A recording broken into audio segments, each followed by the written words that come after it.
Good day, friends, allies, enemies, it matters not. This is all from Donald Trump's contract with the American voter. He moves on to 5 actions to restore security and constitutionality. And he says, additionally, on the first day, I will take the following 5 actions to restore security and the constitutional rule of law. Great. First, he will cancel every unconstitutional executive action, memorandum, and order issued by President Obama. If he canceled every unconstitutional executive action, that'd be awesome. However, ruling a law or executive action unconstitutional is the job of the Supreme Court. So this statement should just say every action, memorandum, and order you don't like. Because that's what you mean.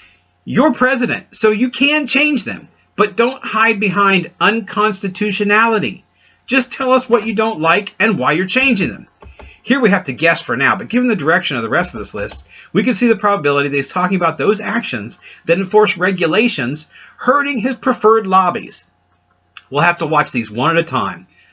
Constant vigil, after all. Second, he says, begin the process of selecting a replacement for Justice Scalia from one of the 20 judges on my list, who will uphold and defend the Constitution of the United States. You know, I sure hope you don't end up with someone who promises one set of things, but then turns out to be completely opposite. You know, like somebody else we know. Yeah, sarcasm is fun. Seriously, this is perfectly okay.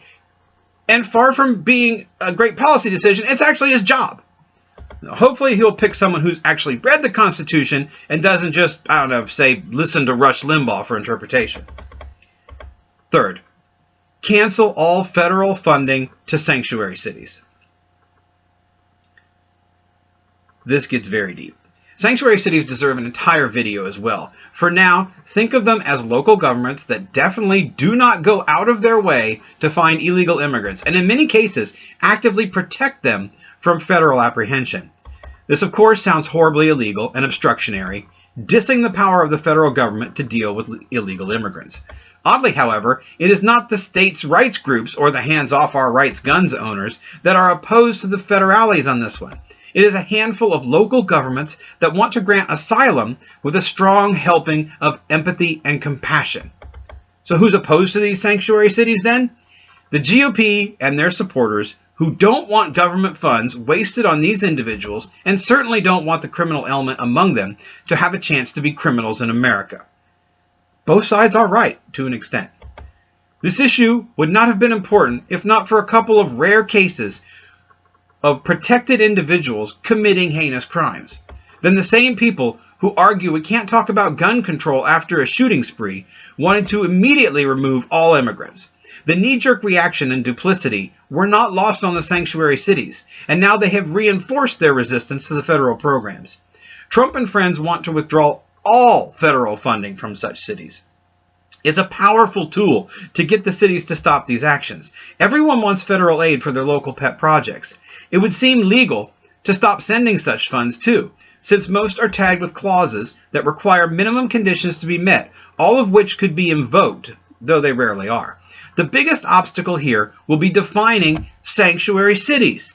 There is currently no government definition for them. The plan could not go forward without such, and there are major differences in how various local governments act on this issue. If the definition is too broad, the GOP will just use this plan as a way to cut government funding to programs they dislike and cities they oppose. If the definition is too narrow, they accomplish nothing but lip service to their base. Good luck to everyone on this issue. I personally wish empathy and what can surely be described as good Christian principles still held some sway in America. Fourth, removing the more than 2 million criminal illegal immigrants from the country and cancel visas to foreign countries that won't take them back. Who could argue with this, right? That's what Trump and friends are hoping, in fact. This is just another policy that is meant to show how much they want America to be safe without any regard to implementation, justice, or humanity. Such a program will be highly expensive in money and time, with an unknown amount of accountability for proof that these are, in fact, criminals in the first place. Furthermore, getting into a visa war with other countries over a handful of criminals we may have of theirs is too dangerous to be considered with so little thought. Good luck getting a work visa for that huge promotion or educational opportunity, Timmy. Trump done pissed off that country.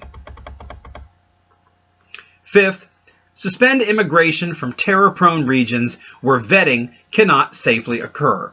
All vetting of people coming into our country will be considered extreme vetting. I added the quotes. Wow, so much to define, though. Terror-prone regions? What, like Montana? Oregon? Surely the whole world is terror-prone now. What about safe vetting? Is it ever possible to spend too much time vetting? If not, doesn't that allow for a nearly endless process that would force most applicants to give up? Yep, that's the plan.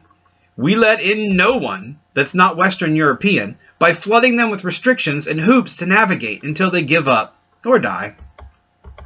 There's just such compassion from Trump and friends. It's not that you can say the policy is a bad policy, in so much as it's just a mean policy. It's mean girls running the government. That took a weird turn.